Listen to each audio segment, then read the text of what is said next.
3 years ago, Jules Woodson and other Southern Baptist abuse survivors protested outside during the annual meeting, believing that their presence and a bombshell Houston Chronicle report could encourage leaders to hear their concerns. I was hoping to feel some support. Dave Pittman, who suffered as a boy at the hands of his music minister, remembers the mistreatment by those attending the meeting, known as messengers. The vitriol, the words that survivors were called by messengers walking into the convention. Fast forward to 2022 and significant change.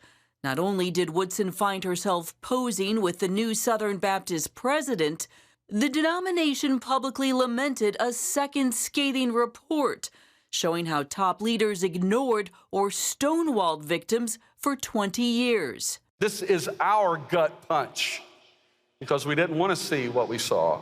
This time around, survivors were also welcomed and provided with a recovery room stocked with refreshments.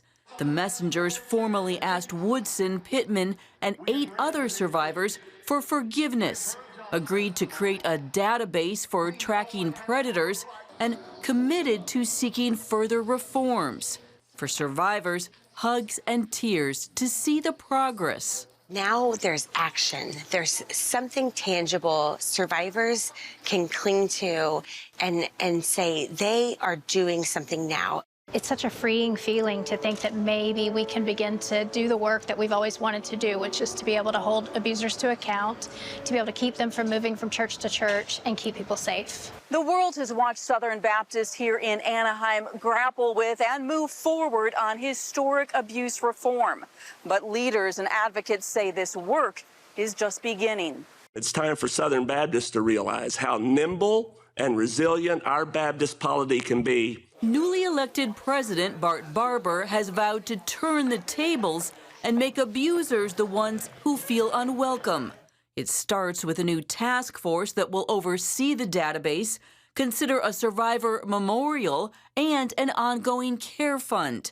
Pittman says it is key for those who've been violated by their pastor.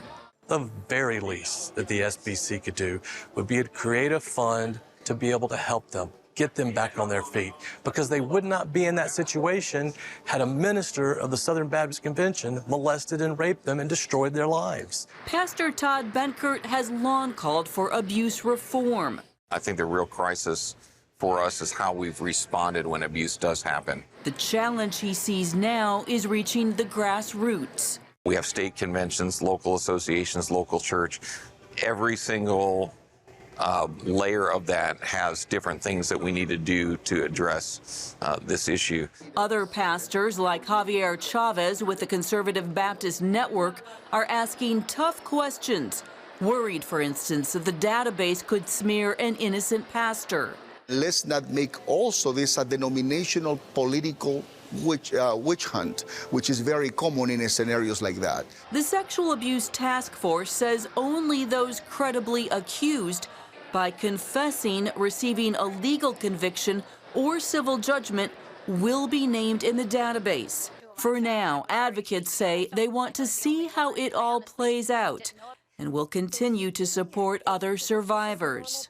The cost is so great, and it's something, a lot of people don't realize, but I do this because I don't want anyone to ever have to go through the trauma, the pain, the heartbreak, the destruction that became my life after my abuse. Reporting in Anaheim, California, Heather Sells, CBN News.